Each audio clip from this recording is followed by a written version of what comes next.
Φίλοι μου, χαίρετε. Σήμερα θα κάνω ένα βίντεο και θα σας δείξω πώς να χρησιμοποιούμε τα πλανάκια. Εγώ έχω τώρα δύο δείγματα εδώ πέρα να σας δείξω και θα σας δείξω δύο τρόπους με τους οποίους μπορούμε να τα αρματώσουμε. Λοιπόν,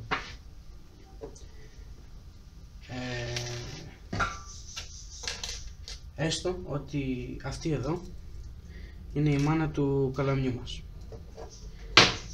Λοιπόν, πουλάνε στα καταστήματα με ίδια ηλίας διάφορα είδη και μεγέθη από σαλάγκες. Εγώ χρησιμοποιώ αυτές για αυτό το ψαράκι, γιατί είναι για το μέγεθος του κατάλληλης, και έχω αγοράσει και δύο τέτοιους κρίκους, οι οποίοι είναι παρόμοιοι με τους κρίκους που βάζουμε στα κλειδιά, αλλά μικροί για αυτό το είδος. Λοιπόν, ας ξεκινήσουμε. Για αρχή αφήνουμε την μάνα μας και παίρνουμε τους δύο κρίκους. Περνάμε την σαλαγιά μας τη μία μέσα σε ένα κρίκο και μετά με τη βοήθεια από το μετατσιμπίδο, γιατί είναι σφιχτή αυτή η κρίκη, το περνάμε. Κοιτάξτε εδώ. Λοιπόν,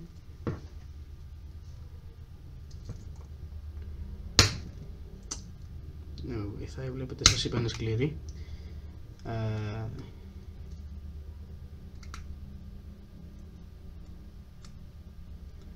Λοιπόν, να το πιάσουμε καλά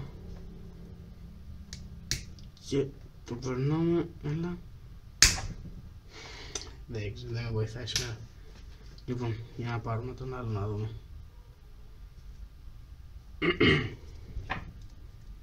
Λοιπόν, ορίστε, και το περνάμε στη μία υποδοχή που έχει το ψαράκι, το πλανάκι μας.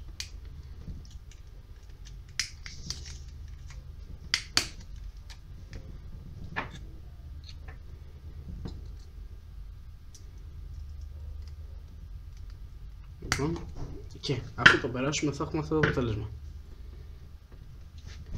Το πλανάκι μας με την σαλαγιά πίσω. Τώρα, μπορούμε να το ρίξουμε και έτσι, αλλά για περισσότερη σιγουριά, εγώ βάζω και άλλη μία τέτοια σαλαγιά μπροστά. Λοιπόν, ξεκινάμε πάλι με τον ίδιο τρόπο. Εύχομαι σε αυτή τη φορά μας κάνει το χατήρι. Λοιπόν, το πιάνουμε καλά και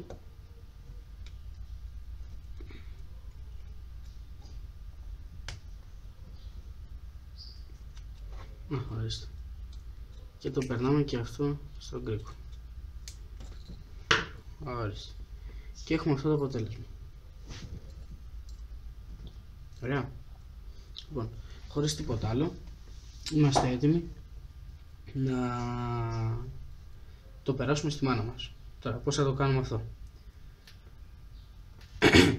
Θα αφήσουμε ελεύθερους τους κρίκους, έτσι, πίσω λίγο στην άκρη, και θα πάρουμε τη μάνα μας και θα το περάσουμε στην τρύπα που έχει το ψαράκι, όχι στο κρίκο.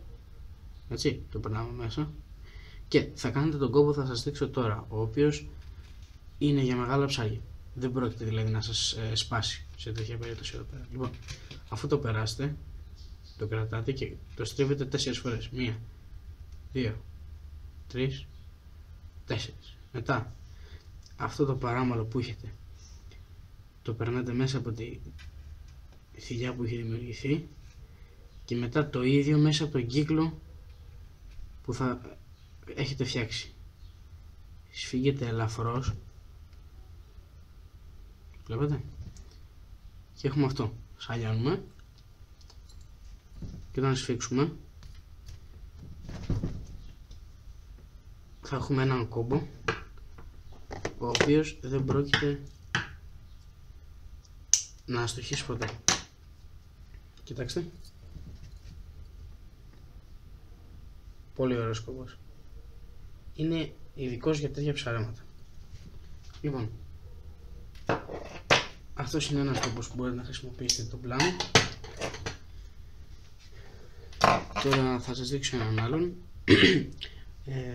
με ένα άλλο πλανάκι, ο οποίος χρησιμοποιούμε σειρμάτινο παράμαλο. Λοιπόν,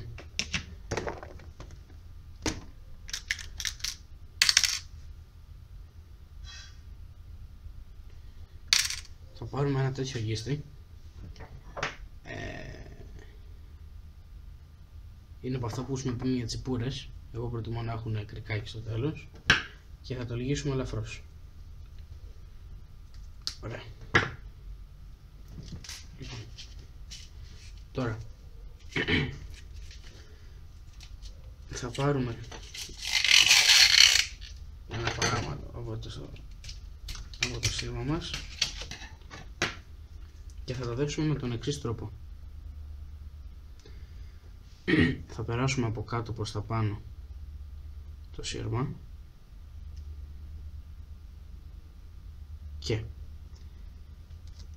έτσι όπως είναι ο κόμπος εδώ θα κάνουμε μία θηλιά και θα το περάσουμε 5 φορές. 1, τεπήθηκα. 2, 3, 4.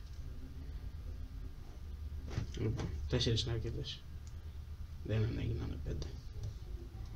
Θα σφίξουμε, αλλά επειδή είναι σήμα θα προσέξουμε να μην το τραυματίσουμε. Λοιπόν, αφού σφίξουμε ελαφρώς, μετά θα πάρουμε τον κόμπο πίσω και εδώ είναι που θα σφίξουμε τελείως. Έτσι, πολύ ωραία.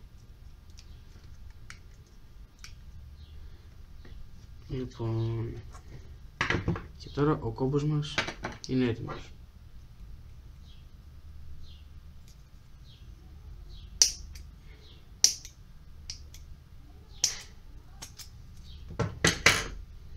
Βλέπετε, έχουμε δέσει τα γκίστρια μας. Τώρα θα πάρουμε το πλανάκι και θα υπολογίσουμε τα γκίστρια να έρχεται μέχρι τη μέση. Δηλαδή να έχουμε ένα παραμαλάκι 1-1,5 πόντο το πολύ. Και τι θα κάνουμε? Θα το περάσουμε από μέσα. Ωραία. Θα το φέρουμε εδώ που θέλουμε. Θα το περάσουμε άλλη μία.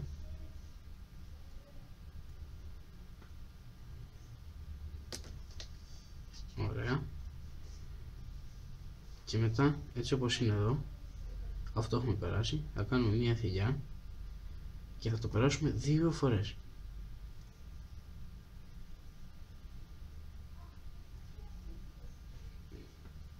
Προσέχουμε επειδή είναι σύρμα όμως να μην το τσαλακώσουμε στα σημεία του και σπάσει, γιατί έτσι θα χάνουμε αρκετά ψάρια αν δεν προσέχουμε στον κόμπο.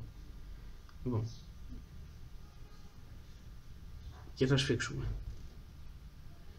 Να κοιτάξουμε ο κόμπος μας να πάει και να σφίξει πάνω στον κόμπο του αγκιστριού. Ωραία. Έτσι ώστε να έχουμε αυτό το αποτέλεσμα. Βλέπετε. Να έρθει και να σφίξει πάνω στον άλλο κόμπο που έχουμε κάνει στα αγκίστρια. Και θα έχουμε αυτό το αποτέλεσμα. Και από ό,τι βλέπετε έρχεται μέχρι τη μέση που είπαμε και εξέχει όπως πρέπει. Τώρα αυτό είναι κυρίως για ψαρέματα από βάρκα και όχι από ακτή. Λοιπόν, και θα κάνουμε το ίδιο με τη μάνα μας. Σε τέτοιες περιπτώσεις μπορούμε να χρησιμοποιήσουμε και νήμα για τις αρισκές μας.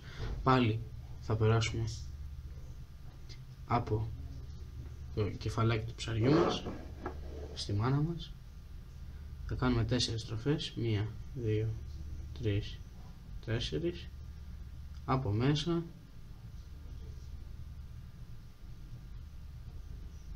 σφίγγουμε ελαφρώς